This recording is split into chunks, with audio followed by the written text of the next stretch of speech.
Hello everyone, welcome back to your channel. This is Manna. Hope so you all are doing great and preparing well for the exam. So the video is based on IBPS PO means English section and the second thing is descriptive. So many of you are asking about first of all descriptive section कैसे करना है, क्या करना है, and just because मैंने SBI PO means दिया था उसमें मैंने descriptive section किया भी था और it may be this is the reason you are asking to me about descriptive की कैसे मैनेज करना है and all. Second thing sectional English का जो है उसको कैसे करना है. तो देखो अगर आप मेरा लास्ट ईयर का स्कोर देखोगे ना, in English I am almost in each means I got around 18-20 marks. और मुझे ऐसा लगता है कि I think this year it may be थोड़ा मैं ज़्यादा अच्छा परफॉर्म करूँ और इंग्लिश में थोड़ा ज़्यादा मतलब 25 to 28 तक मार्क्स स्कोर कर सकूँ. IBPS PO मेंस टारगेट कर रही हूँ. For this what I am doing मैं आपको वो बता देती हूँ. होगा नहीं होगा देखो वो तो पर्सन टू पर्सन ना इंग्लिश के सेक्शन में वरी करता है. इट मे बी वो आपके लिए वो चीज़ काम कर जाए, मेरे लिए वो नहीं करे. मेरे लिए कोई चीज़ बहुत ज़्यादा इंप्रूवमेंट मेरे अंदर कर जाए पर आप में नहीं करे, ऐसा हो सकता है. But I am telling you about my strategy, what I am following and what I am doing right now. तो सबसे पहले अपन बात कर लेते हैं यस डिस्क्रिप्टिव के लिए. ये यहाँ पे आपको स्मार्ट कीड़ा का दिख रहा होगा प्लेटफॉर्म है ये. मैंने उसका डिस्क्रिप्टिव अभी आज ही बाय किया है, बाकी मैंने कोई भी बाय नहीं किया जस्ट बिकॉज नीड नहीं थी. ठीक है, तो ये मैंने कोई भी नहीं बाय किया. मैंने ये अभी परचेज़ किया है IBPS PO का और आईपैड में है ये. मैंने आईपैड में अभी खोल रखा है. तो for this I need actually laptop और कंप्यूटर टाइप समथिंग.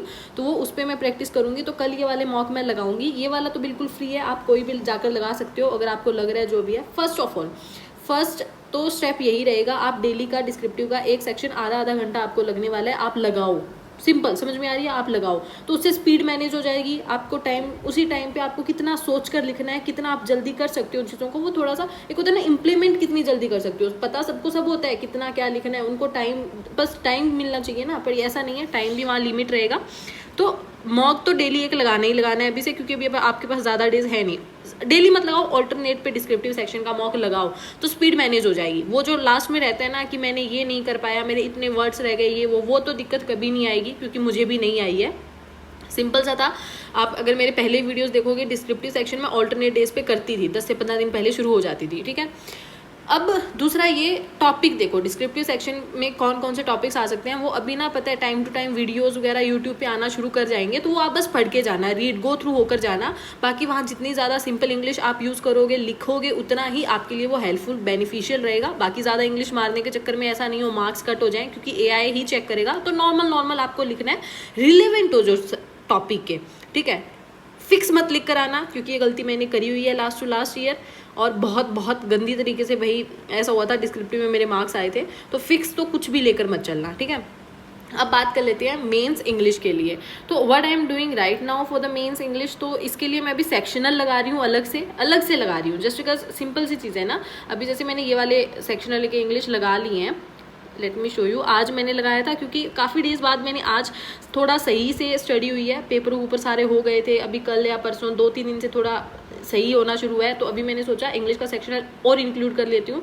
डेली का लगाऊंगी, 10-15 टेस्ट लगा जाऊंगी सेक्शनल के, तो पेपर में ऑफकोर्स वो हेल्पफुल रहने वाला है. आज ये वाला मैंने लगाया था तो आई गॉट 24.50. एंड अगर मैं इसमें पूरा आपको दिखाती हूँ ना, आई एक्चुअली अटेम्प्टेड 32 क्वेश्चन, जिसमें से 26 राइट थे, 6 क्वेश्चन गलत हो गए थे. लेवल मुझे इस टेस्ट का ठीक सा लगा था, मतलब पेपर के जैसा सा ही लगा था. और मुझे लगता है कि हाँ उस अकॉर्डिंग सही है, पहले से इम्प्रूवमेंट तो है. अगर मैं मेरे अकॉर्डिंग देखती हूँ कि हाँ पहले से थोड़ी इम्प्रूवमेंट है. हियर यू कैन सी ये वाले क्वेश्चंस देखो. अब यहाँ पे लास्ट तक मैंने सारे अटेम्प्ट किए हैं. टाइम था मेरे पास, ऐसा नहीं है कि टाइम नहीं हो. टाइम शॉर्टेज तो मुझे बिल्कुल भी नहीं लगा. दूसरी चीज़ क्या, कुछ एक क्वेश्चन जो गलत हुए वो थोड़े से ऐसा था कि जैसे ये क्वेश्चन थे ना, ये वाले क्वेश्चन बिल्कुल न्यू थे मेरे लिए कि ये क्या है क्या नहीं है.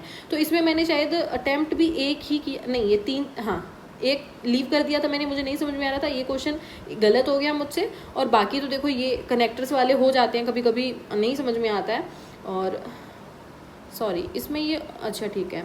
बाकी तो ये हियर कैन सी पैसेज में एक आधा गलत हुआ है, बाकी तो ठीक है. और ये एरर वाले क्वेश्चन मैंने ऐसे कैसे छोड़ दिए थे, क्योंकि मैंने पहले तो मैंने अटैम्प्ट किए थे कि कर लेती हूँ, शुक्र है नहीं किए, क्योंकि इसका आंसर मैंने BCD लगाया था शायद तो एरर वाले क्वेश्चंस में मैं रिस्क नहीं लूँगी, मेंस में तो बिल्कुल भी नहीं लूँगी मैं। प्रीलिम्स में कर लेती हूँ जबकि मुझे डायरेक्ट एरर दिख रहा होता है। एरर मेरा सबसे वीक पॉइंट है, वो मुझसे गलत होते ही होते हैं, मुझे पता है चांस है, तो मैं मेंस में नहीं लूँगी चांस। कंफर्म होगा तभी करूँगी। जैसे यहाँ पे मैंने छोड़े हैं ना क्वेश्चन, वैसे ही मैं छोड़ दूँगी क्वेश्चंस को। तो यही है मेंस के इंग्लिश के सेक्शन जो मॉक टेस्ट हैं वो इंक्लूड करो अपने डेली के टारगेट्स में, तो इम्प्रूवमेंट्स होगी। ओके, इधर उधर टीचर्स की वीडियो, हाँ देखो आप टीचर्स की वीडियोस, बट जितना खुद इम्प्लीमेंट करोगे उतना ज़्यादा आपको इम्प्रूवमेंट देखने को मिलेगी। Okay, so this is all about the video. मिलते हैं नेक्स्ट वीडियो में, तब तक के लिए टाटा, टेक केयर, बाय।